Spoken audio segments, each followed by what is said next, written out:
The difference between being first or second is a smaller gap than it takes for you to blink. Yeah, it's crazy yeah. stuff.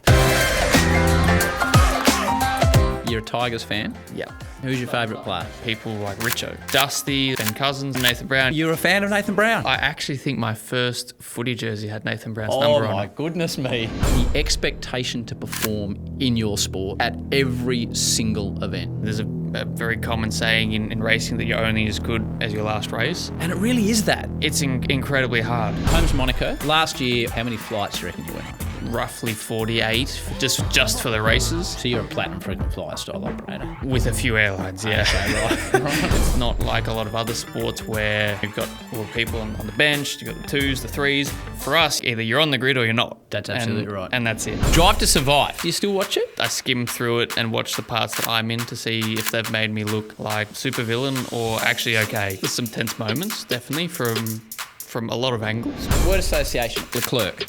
Aggressive. Hamilton. Legendary. Maxi. Ooh. Well, this has been 8 months in the making. This man is an international jet setter, but he's at home in Melbourne on a 36-degree day, about to lead into the Grand Prix weekend. Oscar Piastri, welcome to the Howie Games. How are you, mate? Good, thank you. How are you? I'm excellent.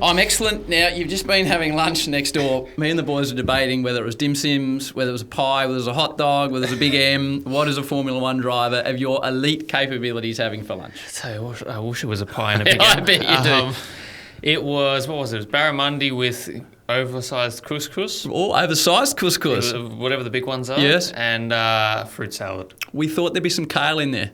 No kale. No Stay kale. away from that one at least. Stay away from kale. A few tomatoes, a few other herbs and no spices, but a few other herbs, but no kale. So we're off to a good start. So when you're at the track, is it all... I want to try and take people a little bit... I'm a massive Formula One fan. Mm-hmm. I want to try and take people a little bit into what your world is really like. So when you're at the track, before the race, are you in with catering in the paddock, or are you out the back and someone's bringing you everything ready to go, food, etc.? And is it measured, etc.? Is it like full on what you're doing to fuel yourself?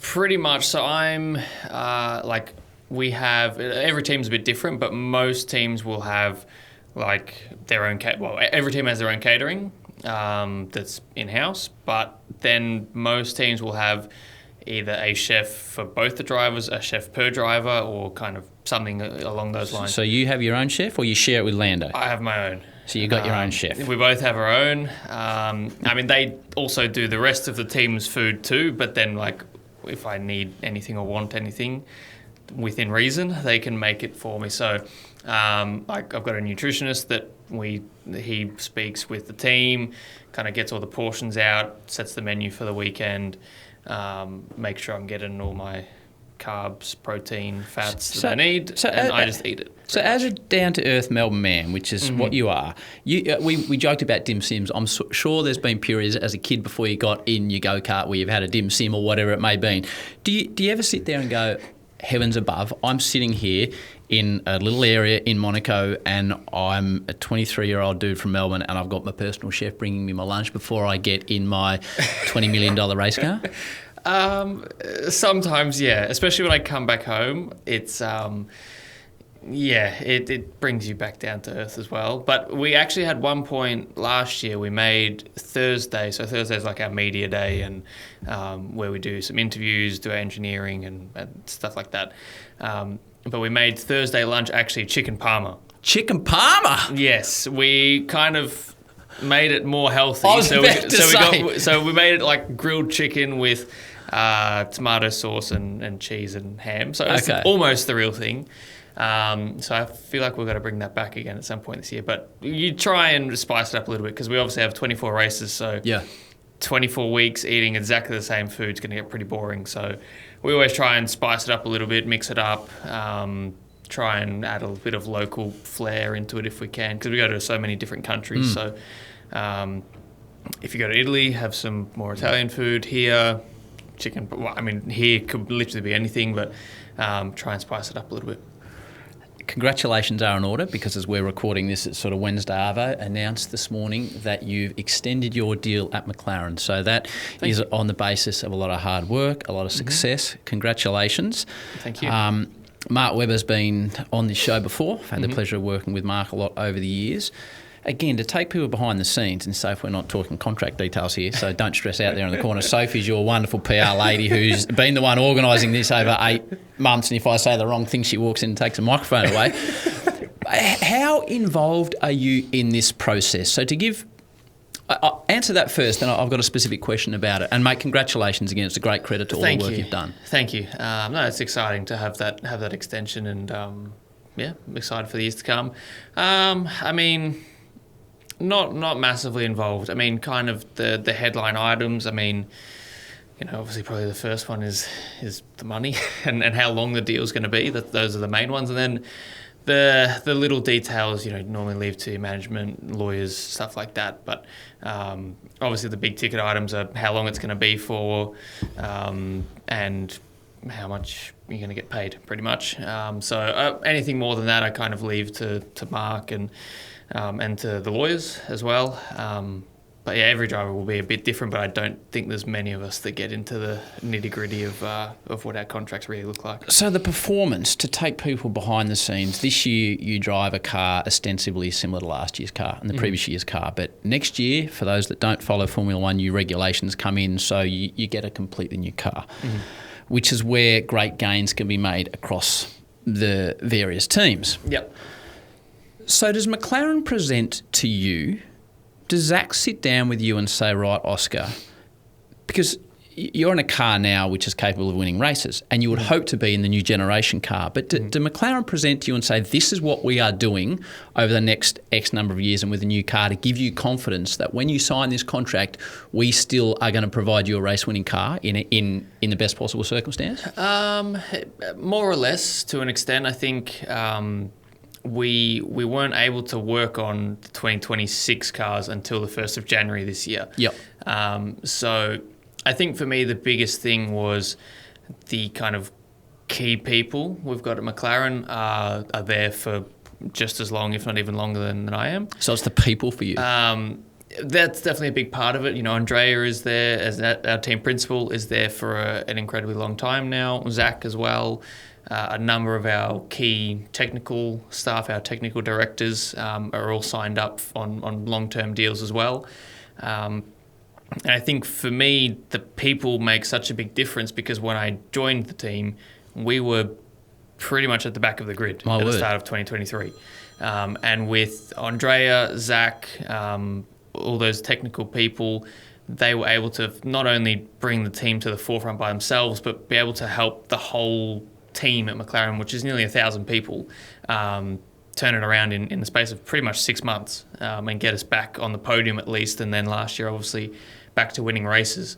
And apart from a few key hires and some other hires along the way, I would say at least 80% of the people at the team were exactly the same. Got ya. So I think for me, having those key people that are so important to the motivation and the culture of the team, that was a really big ticket item for me. And I think, we went into the details of what the future looks like from a car point of view, but I've got a lot of confidence that with these people, with the infrastructure we have at the team now, that no matter what rules and regulations get thrown at us, we'll be doing all right. You mentioned with a sheepish smile on your face, and you shouldn't be sheepish, that the money comes into a contract. If you're a young American athlete, this would be talked about and discussed. But I get the culture of Australia. Obviously, I'm Australian. But it was reported when you won the Constructors that you got a bonus in excess of $20 million. I wish it was that, Howie. Okay.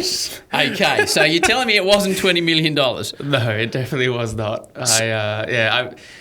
I've not seen too many reports that are very accurate. Well, I saw 26 mil. I saw 26. I saw that too. And did you ring Webber and say, have you taken 70% and that's where the rest of it's gone? I told Mark and said, geez, it's been a pretty good year. There's something we've not factored in here. But have you seen his house in Noosa, by the way? He's got another level on there.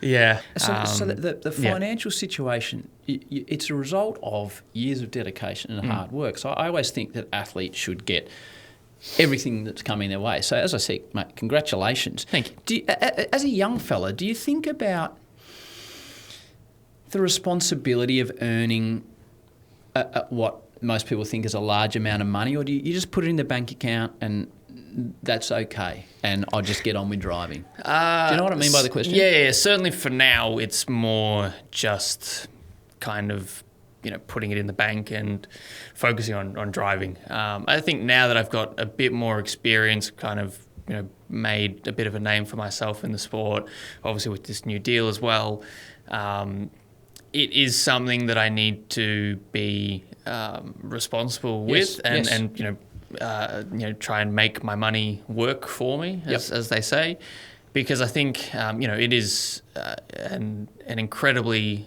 large amount of money. I'm under no illusion of that, but my career is also not going to last until I'm 60. It's going to last until I'm 35, maybe 40. Alonso, you might push on to 50. You don't know, mate. If you have enough saunas and ice baths, you might be okay. It could be 45, but I think you see it with all kinds of athletes and people earning this amount of money. It's pretty impressive how quickly you can spend it if you really want to. Right. So for me, at the moment, it's pretty much all just sitting in the bank. I need to start doing something with it because, when it's sat in the bank, it's not doing much, and inflation's not going down. No, it's not. And living in Monaco is not the cheapest place in the world. So. Correct. There's benefits, but there's a little sting every now and again. But yeah, I think for me, I always, that is nice to have on the side. My future pretty much, no matter what I do, is going to be sorted. So it's nice to not have to think about that, and I can just go out and drive race cars, and then when I feel a bit more comfortable, a bit more ready, then I can start doing some things with that. We'll move on from that, but again, I truly mean it. Congratulations, because we'll get through your story, and your outstanding ability has enabled that paycheck. So you're to be congratulated on all those people that have helped you along the way. So, mate, when did we're sitting here not far from the Westgate Bridge and that funny little track over there. Mm-hmm. When does car racing first enter your sphere? So karting was about, I think I was like 9 years old. I can't remember my exact age when I started, but... And was it pushed by, like, karting's not often, it's a parental thing, or you saw it, or what? How did you end up at a kart track? Because it's not just going to have a kick of the footy or hitting the nets. Correct. So going one step before that, my dad bought a remote control car back from a business trip. Did he? When I was, I think, 5 years old, 6 years old, What's your maybe. dad's name? Chris. Good decision, Chris. Yeah. Good decision. So cars have been in my family for a few generations now. So my mum's dad and my dad's dad were both mechanics. My dad's business is in the automotive industry. Always enjoyed car racing. And I'm really the first one to actually get involved. So cars have always been there. You set a pretty high standard for anyone else coming when you say get involved, mate. You're not correct. You're not racing a Datsun down at Avalon Raceway these days. Correct. So he brought a remote control car back from a business trip. Wow. I started driving around the backyard and the school footy oval, which got me in trouble a couple of times. But which school? At that point, I can't even remember. I can't remember, but I went to Haileybury after that, but I didn't dare to. Or not on that hallowed grounds of Haileybury. Yeah. So that was after my first foray into RC cars. But I started racing those when I was probably 7 years old. Racing remote control cars? Yes. Huh. And then... Were you a wizard at that or not? I wasn't bad. Oh, I haven't listened to it, boys. I wasn't bad. I won the national championships for it wasn't the top class. It was the second. Remote one. Control cars. Yes. Right. So that was when I was 9, and then pretty much around that time, obviously there's a bit of overlap between the car racing world and RC world. So a few people kind of went, well, maybe some of these skills would actually translate to a go-kart. And as much as I enjoyed RC car racing, there's not really many careers in that. So had some kind of advice to maybe try it out. Tried someone's go-kart and loved it. And then the next week I had my own in Dad's garage. So do you remember a first race? Or what's the first race you remember?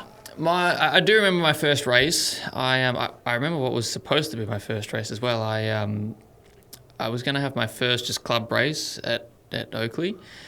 Went to my friend's birthday party, which was at the BMX track. How old are you? I think I was 9 or 10. Right. Went to my friend's birthday party at the BMX track. last jump of the day before we went, I say jump, I was getting about half a foot off the ground. If that, thought, I'll try and get a bit more air. Took off, foot slipped off the pedal and skidded down the down ramp on my face. So I couldn't put my helmet on. So I didn't actually do my first planned race. So you missed the first race? Missed the first one. And so this is going off the back of your man, Mark Webber, when he had that crash in Tassie and busted his leg. Yeah, it's a similar kind of thing. Okay. Yeah. So then my first race was kind of like the state, it wasn't the actual state championships, but it was kind of the state series. So my first race was in that, and you have to start on P plates for your first few races, 4 races, I think. Physically you have P plates on the car? Yeah. And you have to, no matter where you qualify, you have to start at the back every race. Where'd you qualify? Great question. Actually, no, that series didn't have qualifying. Okay. So it was a random draw. You have 2 heat races. So if you start first in the first heat, you start last in the second one. So I had to start all of them from the back. And I managed to make my way kind of halfway through. But yeah, I remember. I didn't get lapped. So that was the first good start. First race of any type that you won? First race in karting was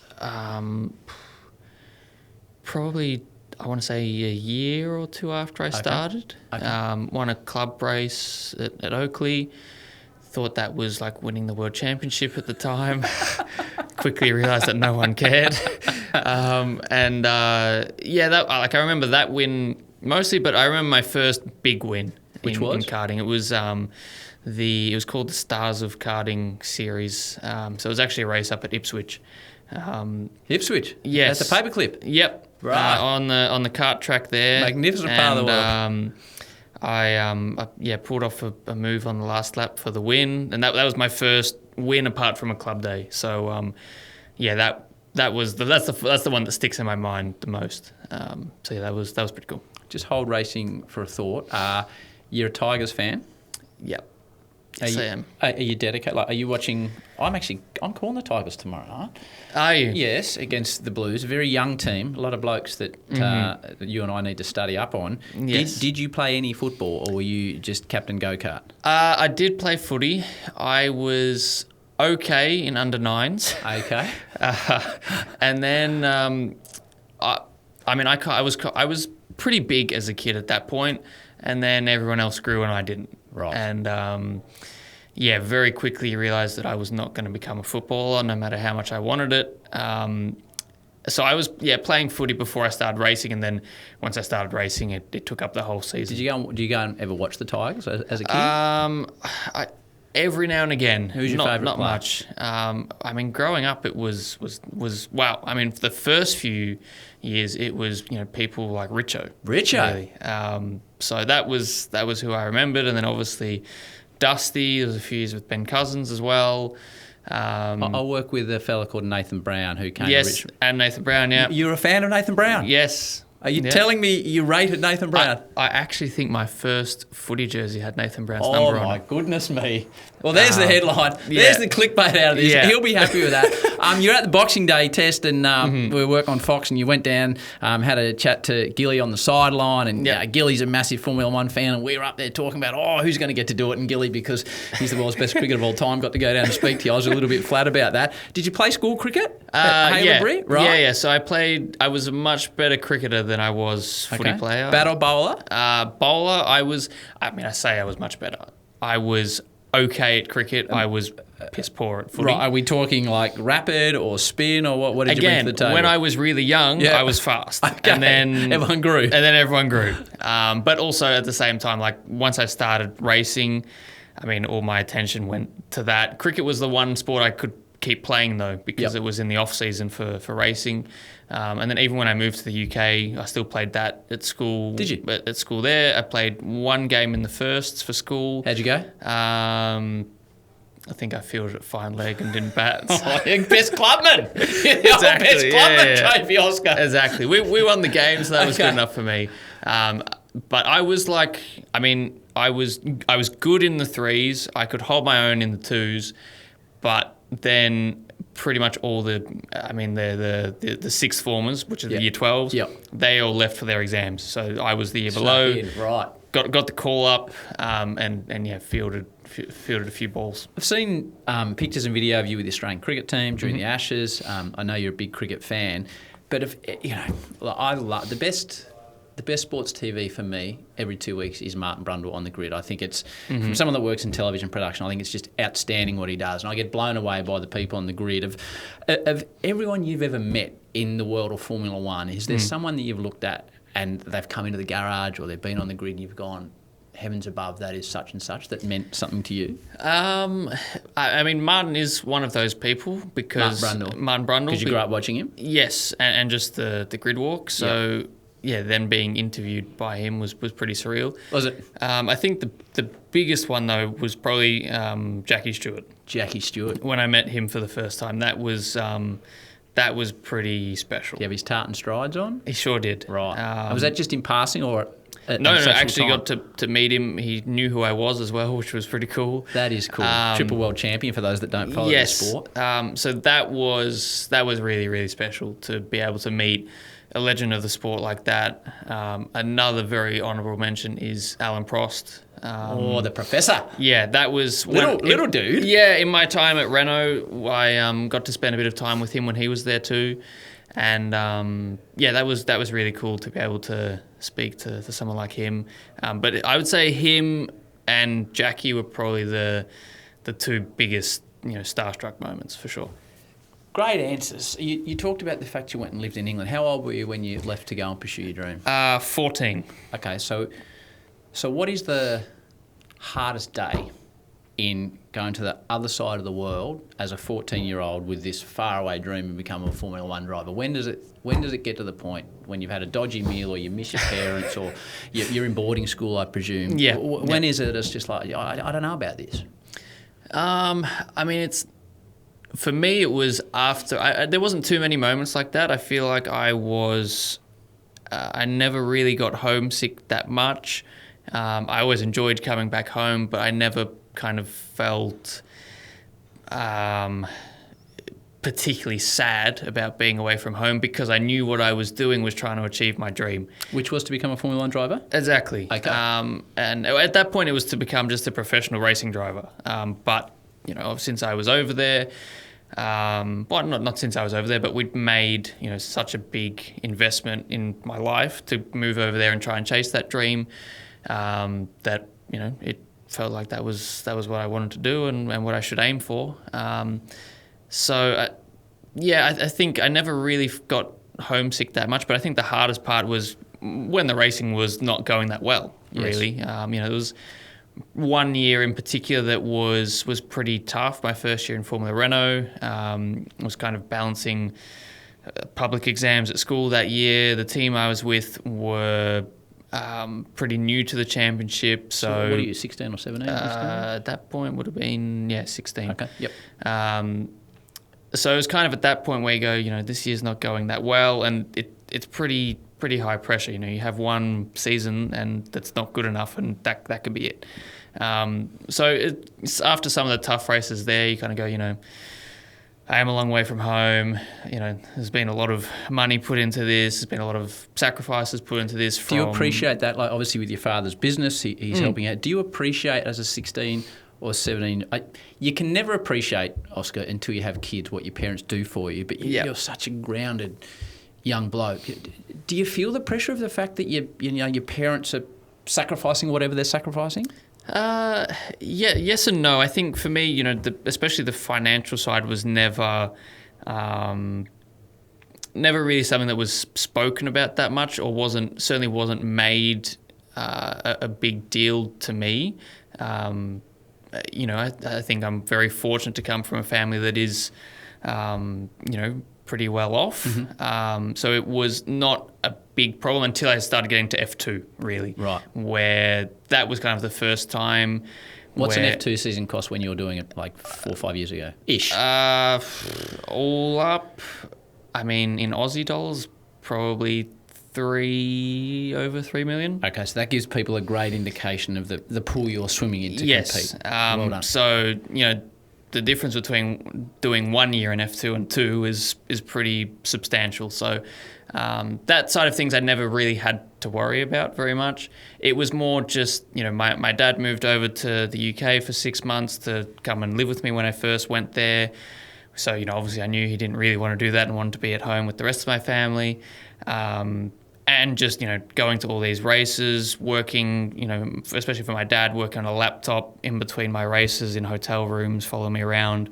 And then also for my mum, I've got 3 sisters at home. Me and my dad were away racing all the time.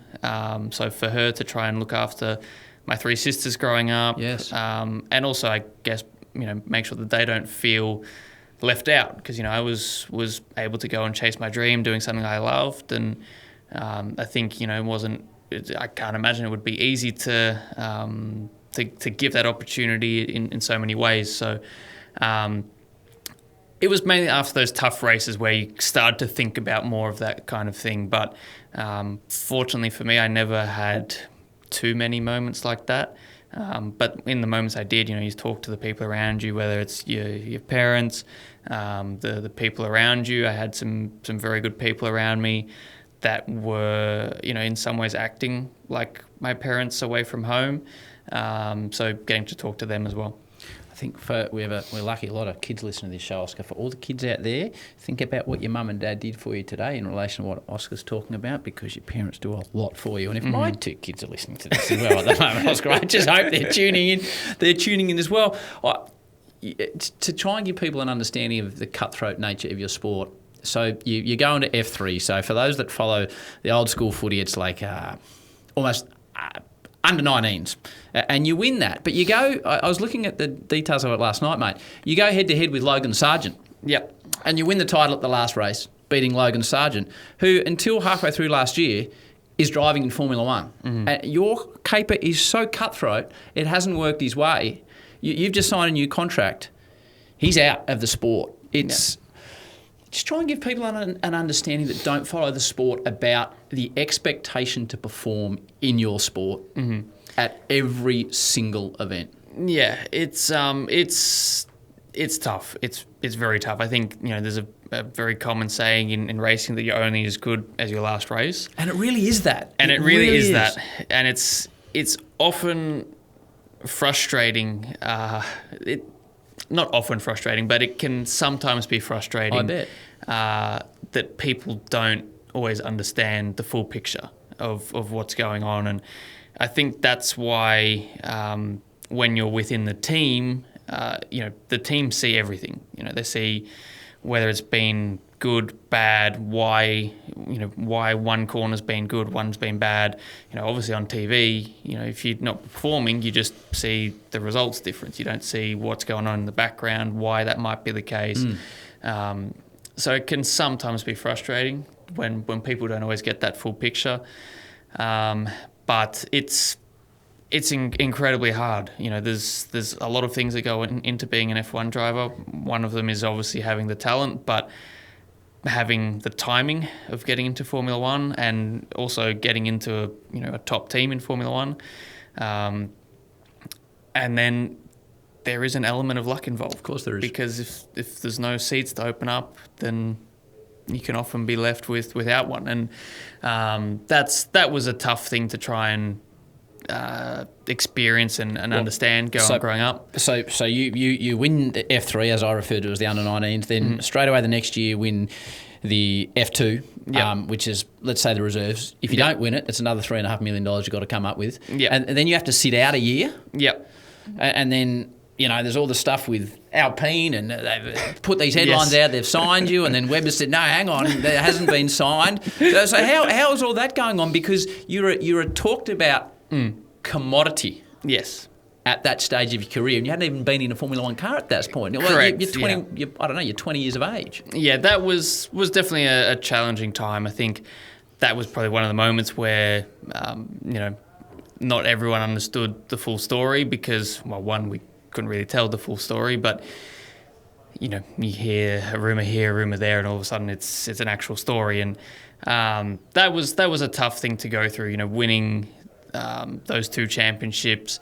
And then, again, the timing just wasn't right. There was no seats open. So you have to sit on your ass for a year? Pretty much, which is not an easy thing to have to go through. I think once I kind of cemented my future and signed my first contract with McLaren, that was obviously pretty special moment and relief in some ways that I knew I was going to be on the grid for at least a little bit. But yeah, just having that uncertainty when you've done everything you could to try and make it happen it's a pretty tough place to be. So it's tough. And again, going back to how cutthroat it is, you have a bad 6 months, especially at the wrong time when your contract's coming up, or there's someone else coming through. It can be all over.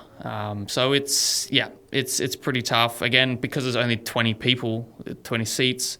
It's not like a lot of other sports where you can kind of join a team of how many it is in footy, 18 or whatever it is. But then, you've got all the people on the bench, you've got the 2s, the 3s. For us, you've got F1, like either you're on the grid or you're not. That's absolutely right. And that's it. So it's pretty tough. And once you get on the grid, you got to find your feet pretty quick. Mate, I'm loving this conversation with you. We've got 24 minutes because that is the world you operate in. And so saying, yep, 24 minutes, Howie, you're okay. She's over there on her phone. She's got things under control. So, mate, the old adage about car racing of any standard or style is the first bloke you got to beat is your teammate. Mm-hmm. So your teammate Lando is favourite for the World Championship this year. What that means, who will know till we get to 5-6 races down the track. What have you done, not in relation to Lando, what have you done since the last race of the year to improve yourself as a Formula One driver for the first race of this year? Holistically, physically, mentally, from a driving perspective, from education perspective. It could be a 4-hour answer, but what have you done over the off-season to make yourself better than you were last year? Because every year you have improved in every category you've delivered in. Yeah. It's more just working on the same things I've been trying to work on for the last few years. You're not going to send me to sleep with tyre management discussions? No, okay, I'm not. good. But trying to, firstly in the off-season, trying to improve your fitness because it's hard to build your fitness through the season. And our season's from March to December. What's the hardest component? As you give me these answers, just answer quickly as you go. What's the hardest component of being in a Formula One car? Is it aerobic? Is it physical? Is it muscle? Is it your neck? It's a combination of aerobic and your neck, I would say. It depends a bit on the track. So at a high work rate track, what's your heart rate get up to in the car? Great question. I don't know because we're not allowed to monitor it. But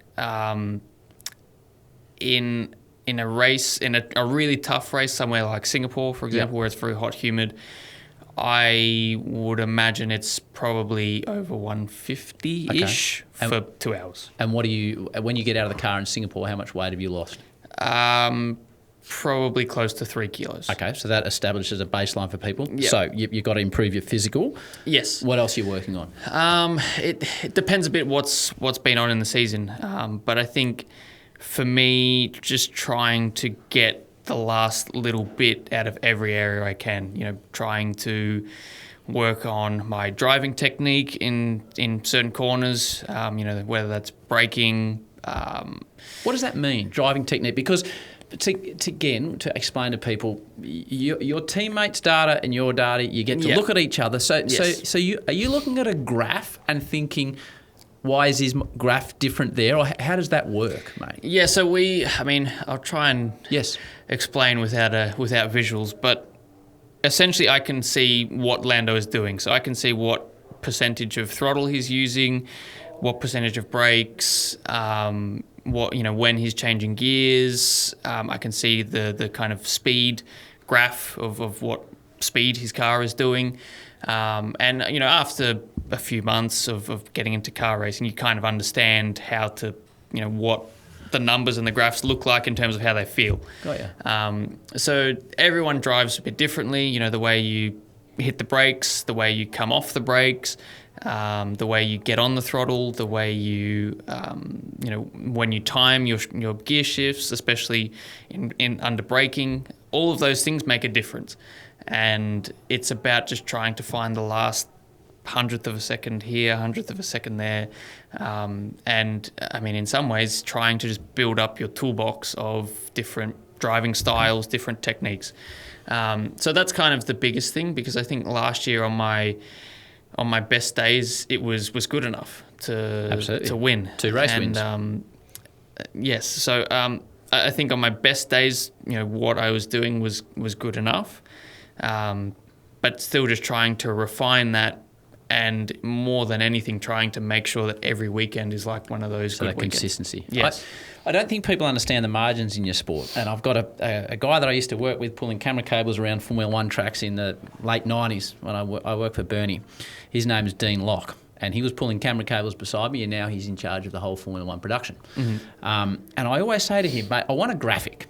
You'll understand this. I want a graphic where when qualifying finishes, if Piastri is 0.009 of a second behind Verstappen, I want to see a graphic of the distance Max's car crossing the line and how far back your line is, your car is. Because 13 1/1000ths of a second when you get beat in qualifying, I don't know if that's 3 centimetres or 3 metres. Yeah. But they're infinitesimal gaps in your sport from first to fifth, aren't they? Like there's pretty nothing much, in it. There is nothing in it. And I think especially with where we are in this rule set now, these engines that we've got have been around for 10 years.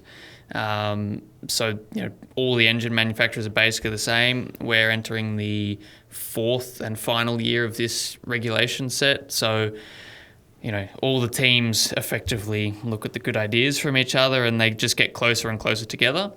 So I think last year, in the last qualifying of the year in Abu Dhabi, the Q1 session from first to last was, I think, 0.8 of a second, which in F1 is unheard of, basically. Crazy, isn't it? So, having that graphic of the distance would be handy, but I think a good way of thinking of it is, often the difference between being first or second, or, sometimes first or third or fourth, is a smaller gap than it takes for you to blink. Yeah, it's crazy stuff. It's often very painful when you're on the receiving end of that gap. I bet it is. Mate, a couple of race wins last year. Obviously, it was the first one in Hungary, but Azerbaijan, and I was listening to the commentary last night, and old mate got excited and talked about a dive bomb when you went down the inside of Leclerc. What is it like in that situation in a Formula 1 race when you've got that magnificent car and you're putting a move on someone, a freakishly talented athlete as well, to try and win a race? It's pretty high pressure stuff, and I think that one in particular as well, I knew that if I didn't try and make that overtake, then it wasn't going to happen, and I wasn't going to win the race. So, it's hard work. We've got with the engines, we have electrical, we have basically an electrical boost as well. So you got to kind of figure out where you want to use that best and time that for when you want to overtake someone. And I knew that was my only chance to try and win that race. So it was a very special moment in my career. Definitely, I think that's definitely my best win of my career.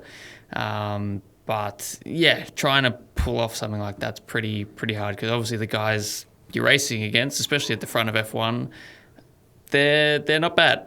They're not bad. So trying to pull off overtakes like that's pretty nerve-wracking at times, but when it pulls up, when you pull it off, it's pretty special. It's quite bizarre, mate. You've got a partner. You have certain connections with your partner, and bizarrely enough, one of the great connections I have with my wife Erica is Formula 1. Like we love Formula 1, and we watch the race, and now I'm bloody cheering for you. And when I was going for Lewis at the time, she was going for Max. It caused a bit of a split in our relationship at the time.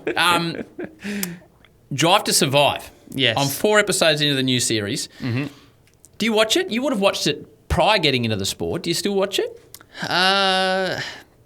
To be honest, not really. Okay. Now I skim through it and watch the parts that I'm in to see if they've made me look like the next freaking supervillain or okay. This is a good point, because we're 4 episodes in, right? And we just watched the science episode where he's going. Yep. outstanding television. Yes. Outstanding. The episode before that was about George, whether he could lead the team. And I said to my wife, from someone that's worked in TV production, I said to her, I think this is really contrived. They've cut people to make certain people look a certain way. But I've seen coming up is the Piastri-Norris battle. So you can review it for me. Do you come out like a villain, or do you come out like just a low-key Aussie dude? Because I haven't seen it yet. I would say neither. Okay.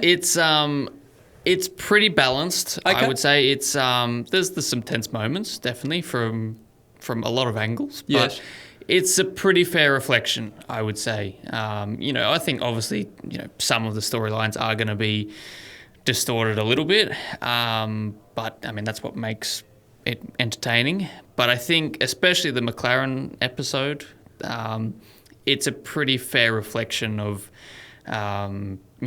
two competitive guys wanting to win races, it being a difficult situation for the team, and I think it's entertaining, but also, some of the other storylines I can't speak for, but that one is, for the most part, pretty accurate as well. Okay. So I found it quite entertaining.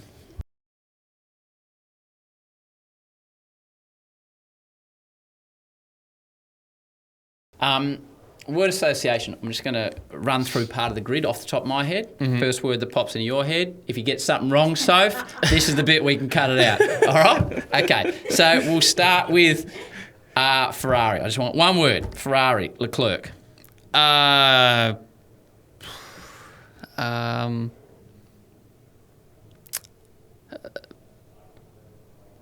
Aggressive. Hamilton. Legendary. Great answer. Red Bull. Maxi.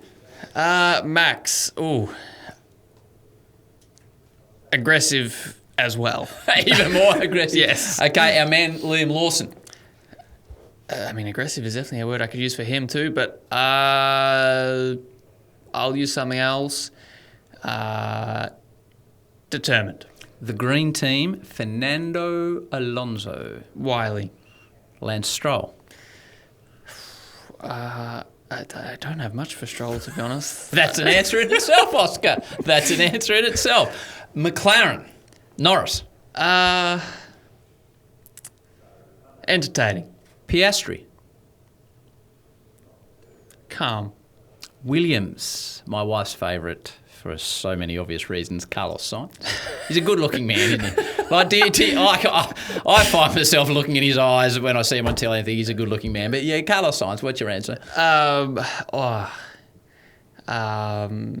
In one word, it's tough, but I'll cheat and go with two. Good hair. He's got good hair, doesn't he? I flew somewhere with him actually the other day, and he was telling me that he'd signed. It's now public. He's signed his deal with. I think it was L'Oréal Paris. Has he? Yep, and I thought that couldn't have been a better fit for him. So, yeah, good hair. Last one, Albon.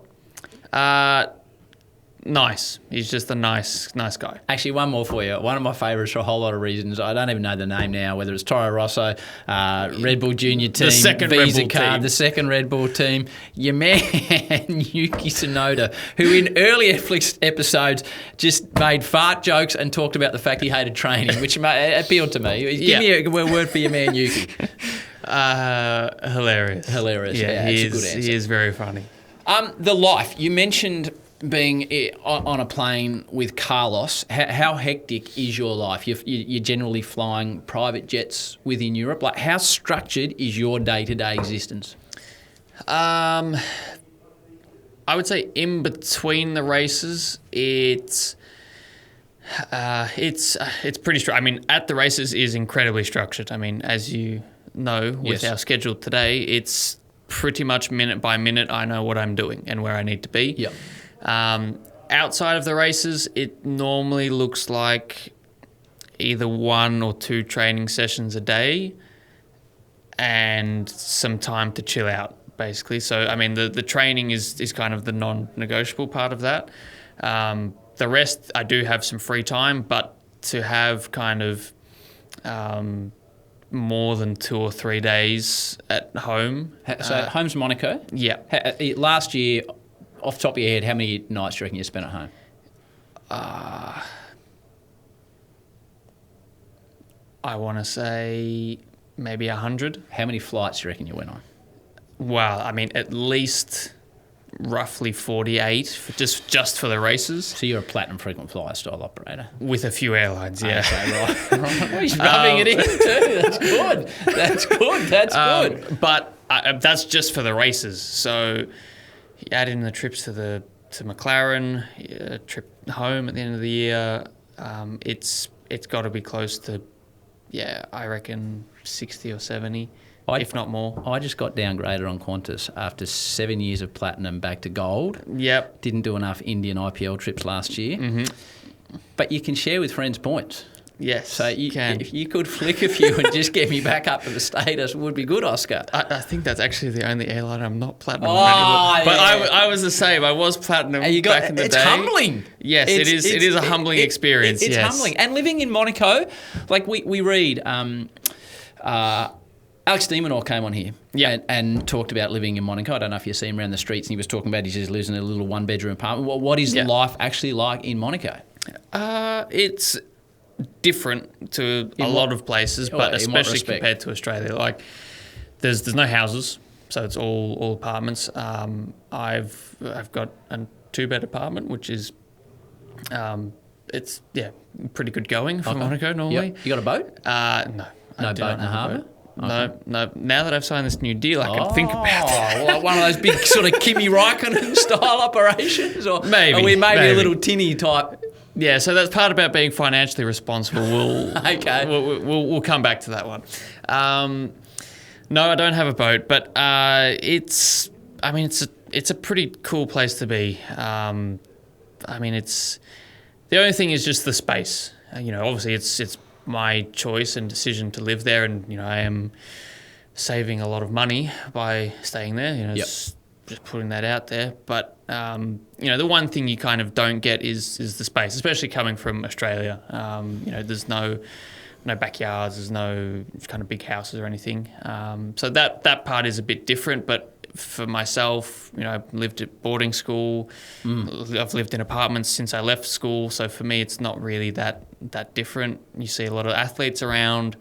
You see a hell of a lot of nice cars around. So it's a pretty cool place to be. I mean, let's be honest. I'm going to sound like a complete wanker if I complain about living in Monaco. No, I don't think you are. I don't. You're maintaining your roots. There's parts that are very nice and very handy. There's other parts that are maybe not necessarily worse, but just very different to Australia. If I had to describe you from the outside looking in with that word association, I would say calm. I love the driver radio interactions. I love it when Max loses his mind. I love it when Lewis just abuses his team or complains about something going wrong. But even after your first win, you're just like, it was like you'd won that under-9 karting race. You're just like, thanks, guys. You guys were fantastic. Have you taught yourself? Mm-hmm. Are you calm, or have you taught yourself? Because they talk about everyone having superpowers. Yeah. To me, from the outside looking in, your superpower on the grid is your incredible calmness under a high level of stress. I think I would agree. It is something that comes naturally for me. But it's also something that's been a conscious focus as well through my career. So it's a bit of column A, a bit of column B, but also everyone is different. Some people need to get it out of their system, whether it's on the radio or whatever. Some people need to be fired up to go racing. Some people want to be as calm and relaxed as they can be. And I think it's just important to know what is right for you. For me, I think it's staying calm. Every now and again, I do need to be fired up a bit, but for most of the time, it's just staying calm. And I mean, don't get me wrong. There's definitely moments where I'm not the happiest person, but also a lot more excited than it looks. Like Baku, for example. My comments on the radio didn't say that much, but there's actually a really good shot if you look at my onboard camera straight after the race. It's facing my helmet actually as I cross the finish line and do the next couple of corners, and it doesn't take a genius to work out that I'm pretty damn excited by how crazy my helmet's going in there. So I still get excited. I think, for me, I often just don't open the radio button because I've seen a few of my colleagues get themselves in trouble. Well, especially with the new rules this year, you can't swear. Last question, Soph, because I know you got to go. We always finish this way, and it seems ridiculous asking a 23-year-old this, and you make me feel incredibly old, but we always finish this. We've got a lot of kids listening to this show, Oscar, which is a great privilege for the platform that want to succeed in their world. You've had tremendous success already at a young age. You've left your country to achieve. You've gone out in the limb a fair bit. For all those youngsters out there that might want to be Formula One drivers or pianists or plumbers or scientists or mathematicians, strange question to ask a 23-year-old, but what advice would you give to those youngsters that want to achieve success in their field, mate? Yep. I think the first part is to make sure you enjoy it. I think, for me, even, we've spoken about how difficult being an F1 driver is, how tough it is being an athlete and how cutthroat it is. But I think always taking a conscious moment to reflect on, you're doing the thing that you love. And, whether that's being an F1 driver, footy player, like you said, mathematician, I think doing it because you love it is the first thing. And I think that's a very important one for me, is making sure I'm still enjoying what I'm doing, even though there is a lot more pressure than there was when I first started racing at Oakley.